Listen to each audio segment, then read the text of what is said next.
ഇന്ത്യയിലെ വിമാനത്താവളങ്ങളിൽ എമിഗ്രേഷൻ നടപടിക്രമങ്ങൾ കൂടുതൽ വേഗത്തിലാകും. നേരത്തെ ഉപയോഗിച്ചിരുന്ന പേപ്പർ ഡിസെംബാർക്കേഷൻ കാർഡിന് പകരം ഡിജിറ്റൽ അറൈവൽ കാർഡ് സംവിധാനം പ്രാബല്യത്തിലായി. വിദേശ പൗരന്മാർക്ക് എമിഗ്രേഷൻ ക്ലിയറൻസ് അതിവേഗം പൂർത്തിയാക്കാൻ ലക്ഷ്യമിട്ടുള്ളതാണ് പുതിയ പദ്ധതി. വിദേശയാത്രക്കാർ വിമാനത്തിൽ കയറുന്നതിന് 72 മണിക്കൂർ മുൻപും 24 മണിക്കൂറിനുള്ളിലും India bureau of immigration website വഴി അറൈവൽ കാർഡ് പൂരിപ്പിച്ച് സമർപ്പിക്കണം. ഈ നടപടിക്രമത്തിന് ഫീസില്ല. കാർഡ് മുൻകൂട്ടി പൂരിപ്പിച്ച് സമർപ്പിക്കാത്തവർക്ക് വിമാനത്താവളത്തിൽ ഇമിഗ്രേഷൻ നടപടികൾക്കായി കൂടുതൽ സമയം കാത്തിരിക്കേണ്ടി വരുമെന്ന് എയർലൈൻസ് അധികൃതർ അറിയിക്കുന്നു.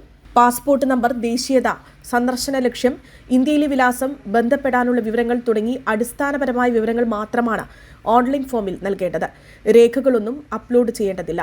ഇന്ത്യൻ പൗരന്മാരെയും OCI കാർഡ് ഉടമകളെയും പുതിയ സംവിധാനത്തിൽ നിന്ന് ഒഴിവാക്കിയിട്ടുണ്ട്. ഇന്ത്യയിലേക്ക് ഏറ്റവും കൂടുതൽ യാത്രക്കാരെ അയക്കുന്ന UAE ട്രാവൽ ഏജൻസികൾ പുതിയ നീക്കത്തെ സ്വാഗതം ചെയ്തു. വിവിധ ആവശ്യങ്ങൾക്കായി ഇന്ത്യയിലേക്ക് യാത്ര ചെയ്യുന്നവർക്ക് ഇത് പ്രയോജനകരമാണ്. ഫോം പൂരിപ്പിച്ചു കഴിഞ്ഞാൽ യാത്രക്കാർ വിമാനത്തിൽ കയറുന്നതിന് മുൻപ് തന്നെ അവരുടെ വിവരങ്ങൾ എമിഗ്രേഷൻ കൗണ്ടറിൽ ലഭ്യമാകും. പേപ്പറിൽ നിന്ന് ഡിജിറ്റലിലേക്കുള്ള മാറ്റം നടപടിക്രമങ്ങൾ ലളിതമാക്കുമെന്നും തിരക്കേറിയ ഇന്ത്യൻ വിമാനത്താവളങ്ങളിലെ നീണ്ട ക്യൂ ഒഴിവാക്കാൻ സഹായിക്കുമെന്നും വിദഗ്ധർ പറയുന്നു. യാത്രക്കാർ വിമാനത്താവളത്തിൽ എത്തുമ്പോഴേക്കും വിവരങ്ങൾ എമിഗ്രേഷൻ ഓഫീസർമാർക്ക് ലഭിക്കുന്നതോടെ വേഗത്തിലുള്ള ക്ലിയറൻസ് സാധ്യമാകും.